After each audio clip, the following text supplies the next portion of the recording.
नमस्कार सर्वांना, प्रेनिया कॉर्नरमध्ये तुमचे पुन्हा एकदा खूप खूप स्वागत आहे। चला तर मग व्हिडिओला सुरुवात करूया। 1. पांढरी शुभ्र पोळी येण्यासाठी गहू दळून आणताना त्यात थोडे तांदूळ टाका, त्यामुळे पोळी पांढरी होईल। 2. मसूर डाळ जर खायला आवडत नसेल तर मसूर डाळीला चव येण्यासाठी पहिले मसूर डाळ बनवण्याच्या आधी थोडीशी कोरडी भाजून घ्यावी आणि नंतर पाणी टाकून उकळून घ्यावे। त्यानंतर मसूर डाळ ही फोडणी दिल्यास अत्यंत चविष्ट लागते। 3.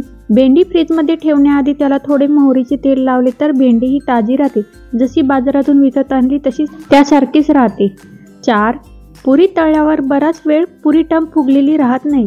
जेव्हा आपण पुरीसाठी पीठ भिजवतो तेव्हा त्यामध्ये तांदळाचे पीठ किंवा रवा टाकावा आणि थोडी साखर टाकावी, यामुळे पुरी तळल्यावर बराच वेळ टम फुगलेली राहते। 5.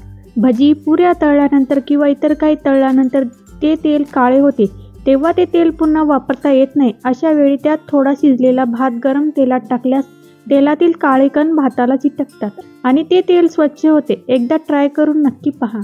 6. अनेकदा काय होतं की कडधान्य भिजू घालायला आपण विसरतो आणि आपल्याला जर वेळेवर कडधान्य पाहिजे असेल तर कुकरमध्ये कडधान्य शिजवताना त्यात थोडा सोडा घालावा, त्यामुळे कडधान्य लवकर शिजल्या जातात। 7.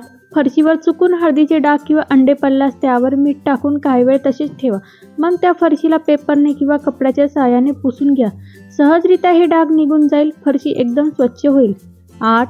खलबत्त्यामध्ये लसूण कुटताना तुम्ही बघितला असेल की इकडे तिकडे पडतो, त्यासाठी तो लसूण इकडे तिकडे पडू नयेत यासाठी खलबत्त्यामध्ये कुटताना थोडेसे मीठ टाकावे, यामुळे लसूण बाहेर पडत नाही।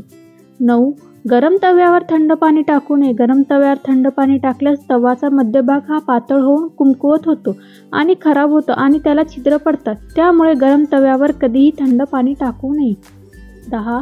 घरामध्ये जर गहू साठवायचे असेल तर गव्हामध्ये किडे आळ्या होऊ नये यासाठी गहूमध्ये कडुलिंबाची पाने टाकावी, त्यामुळे गहूमध्ये किडे आळ्या होणार नाही।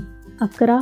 कडधान्य किंवा डाळीमध्ये कीड लागल्यास त्यामध्ये हळदीच्या गाठी टाकाव्यात, हळदीच्या गाठीच्या वासामुळे किडे बाहेर निघून जातात। 12. जिरे खराब होऊ नये यासाठी जिऱ्याच्या डब्यामध्ये 5 ते 6 इलायची टाकून ठेवाव्यात, यामुळे जिरे चांगले राहते। 13. आपल्या घरातील डाळी खराब होऊ नये असे वाटत असेल तर डाळीमध्ये लसूण फोडल्यानंतर जी आतमध्ये दांडी निघते त्या दांड्या कोणत्याही डाळीमध्ये टाकल्यास डाळी खराब होत नाही। 14. छोले भटुरे करतेवेळी भटुरेचे पीठ मळताना मैद्यामध्ये थोडा उकडलेला बटाटा टाकावा, त्यामुळे भटुरे छान फुगतात आणि मऊ राहतात। 15. बेसन पिठलं करताना नेहमी गरम पाण्याचा वापर करावा, यामुळे बेसन पिठाच्या गुठळ्या होत नाहीत। 16. भेंडी चिरताना चाकू खूप चिकट होतो, त्यामुळे चाकूला लिंबू चोळा, त्यानंतर भेंडी कापा, म्हणजे चाकूला चिकटपणा जाणवणार नाही। 17. आजकाल बाजारामध्ये भेसळयुक्त पदार्थ आपल्याला खायला मिळत आहे, त्यामुळे चांगले प्रोटीनयुक्त पदार्थ आपल्याला खायला मिळत नाही। त्यासाठी मी एक घरगुती उपाय सांगते। गहू दळण्यापूर्वी त्यात वाटीभर सोयाबीन व चणा डाळ घातल्याने चपाती पौष्टिक आणि चवदार होते। तसेच सोयाबीन हे प्रोटीनयुक्त आहे, त्यामुळे आपल्या शरीराला त्याचा नक्कीच फायदा होतो। 18. कोणतेही गोड पदार्थ करायचा असल्यास त्याची चव अत्यंत स्वादिष्ट लागावी असे वाटत असेल तर त्यामध्ये थोडेसे चिमूटभर मीठ टाकावे, यामुळे गोड पदार्थाची चव आणखीनच वाढते। 19.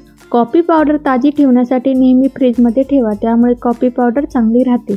20. हिरव्या पालेभाज्या खराब होऊ नये यासाठी चांगला स्वच्छ करून कॉटनच्या कपड्यात गुंडाळून फ्रीजमध्ये ठेवा, 2 ते 3 दिवस चांगल्या राहतात। 21. सकाळच्या काही गडबडीमध्ये मुलाच्या शाळेचा टिफिन तयार करायचा असतो, त्यासाठी मुलांना कोणती भाजी द्यायची ती रात्रीच निवडून फ्रीजमध्ये ठेवावी, त्यामुळे सकाळी घाई न होता झटपट भाजी तयार होईल। 22. पालकची भाजी बनवताना काही पुदिन्याची पाने टाकावीत, पालकची भाजी खूप चविष्ट होते। 23. अर्धा ॲपल शिल्लक राहिला तर तो काळा पडतो, तर तो अर्धा कट केलेला ॲपल काळा पडू नये यासाठी अर्ध्या भागाला लिंबाचा रस लावा, यामुळे ॲपल काळा पडणार नाही। 24. कोणतीही ग्रेव्हीची भाजी करायची असल्यास त्यात थोडी साखर घालावी, यामुळे ग्रेव्हीला मस्त चव येते। 25. चपाती बनवण्यासाठी लागणारे कोरडे पीठ हे एका वेगळ्या डब्यात भरून ठेवा। चपाती बनवताना कणिक आणि कोरडे पीठ वेगवेगळे ठेवल्यास गॅस ओट्यावर जास्त पसारा होणार नाही। 26. मेथीची भाजी कडू होत असेल तर स्वच्छ धुवून मीठ लावून काही वेळ तसेच ठेवा, नंतर शिजायला घाला, मेथीची भाजी कडू होणार नाही। 27. बुंदीचे लाडू जास्त शिल्लक राहिले असतील तर दुधाची खीर बनवा आणि त्या खिरीमध्ये बुंदीचा बारीक भुगा करून मिक्स करा, खीर खूप स्वादिष्ट आणि घटसर बनते। 28 कच्ची केळी टिकवण्यासाठी थंड पाण्यामध्ये कच्ची केळी भिजवून ठेवावे. 8 ते 10 दिवस टवटवीत राहतात. फक्त 2 दिवसाला पाणी बदलावे. 29 गाजर, मुळा, बीट, काकडी, टोमॅटो शिळी झाल्यानंतर मऊ पडतात. ते रात्रभर मिठाच्या पाण्यामध्ये ठेवल्यास सकाळी एकदम ताजे आणि टवटवीत होतात. 30 बराच वेळ मिक्सरचे जार हे व्यवस्थित स्वच्छ निघत नाही. ब्लेडच्या खाली खरकटे तसेच राहतील. अशा वेळी मिक्सरच्या जारमध्ये थोडेसे भांडी घासायचे लिक्विड आणि पाणी टाकून मिक्सरला फिरून घ्यावे. त्यामुळे जार एकदम स्वच्छ निघते. 31 पनीर जर घरामध्ये असेल आणि ते घट्ट झाले असेल तर पनीर हे मिठाच्या पाण्यामध्ये 10 मिनिटे भिजून ठेवा. पनीर मऊ होईल. 32 एखादी मसाला भाजी करायची असेल तर उसळ करायची असेल तर आपण डायरेक्ट फोडणीमध्ये चटणी, मीठ, मसाले टाकतो. त्यामुळे भाजीला उत्तम चव येते. पण तर काही वेळेस मसाले करपते. तर ते मसाले करपू नये म्हणून थोडंसं चमचाभर तेल घेऊन त्यामध्ये हे मसाले चांगले मिक्स करावे आणि तेलामध्ये टाकावे. यामुळे मसाले करपणार नाही आणि पूर्ण भाजीला चवही छान येईल. 33 दुधावर अधिक मलाई पाहिजे असेल तर दूध उकळल्यानंतर ते थंड करा आणि त्यानंतर ते फ्रीजमध्ये ठेवा. दुधावरची साय अधिक प्रमाणात घट्ट होईल. 34 भाजी करताना भाजीमध्ये आपल्या हातून जर अधिक प्रमाणात तिखट भाजीमध्ये पडल्यास त्यामध्ये थोडेसे तूप टाका. यामुळे भाजीचा तिखटपणा कमी होईल. तसेच डाळीच्या पिठाने सुद्धा भाजीतील तिखटपणा कमी करता येतो. त्यासाठी डाळीचे पीठ हे भाजून घ्यावे. त्यानंतर पीठ भाजीमध्ये टाकावे. 35 जर ज्वारीच्या पिठावर गहूचे पीठ दळून दिल्यास गव्हाची पोळी मऊ येत नाही किंवा गहू खराब असले तरी गव्हाची पोळी मऊ येत नाही, तर त्यासाठी गव्हाची पोळी मऊ येण्यासाठी पोळी करताना गरम पाण्याचा उपयोग करा. 36 तूर डाळ, चणा डाळ लवकर शिजण्यासाठी त्यामध्ये थोडेसे शेंगदाणा तेल आणि हळद टाकावी. डाळ लवकर शिजते. 37 साखरच्या डब्यामध्ये साखरला जर ओलावा येत असेल तर साखरच्या डब्यामध्ये 5 ते 6 लवंग आणि 5 ते 6 राजमा टाकून ठेवाव्या. यामुळे साखरेला ओलावा येणार नाही आणि साखरही बराच काळ टिकेल. 38 किसणीवर चीज किसताना त्या किसणीमध्ये चीजचे कण अडकतात, तर ते कण निघण्यासाठी त्या किसणीवर बटाटा किसावा.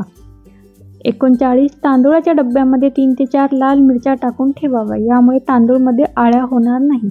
40 भाजी करताना जर भाजी जळाली असेल तर त्यामध्ये करपट वास येत असेल तर त्यामध्ये थोडेसे दही घालावे. यामुळे भाजीचा करपट वास निघून जाईल. या टिप्स तुम्हाला आवडल्या तर चॅनलला नक्की लाईक करा. आपल्या चॅनलला सपोर्ट करा. त्यामुळे तुम्हाला असेच नवीन व्हिडिओ बघायला मिळतील. धन्यवाद.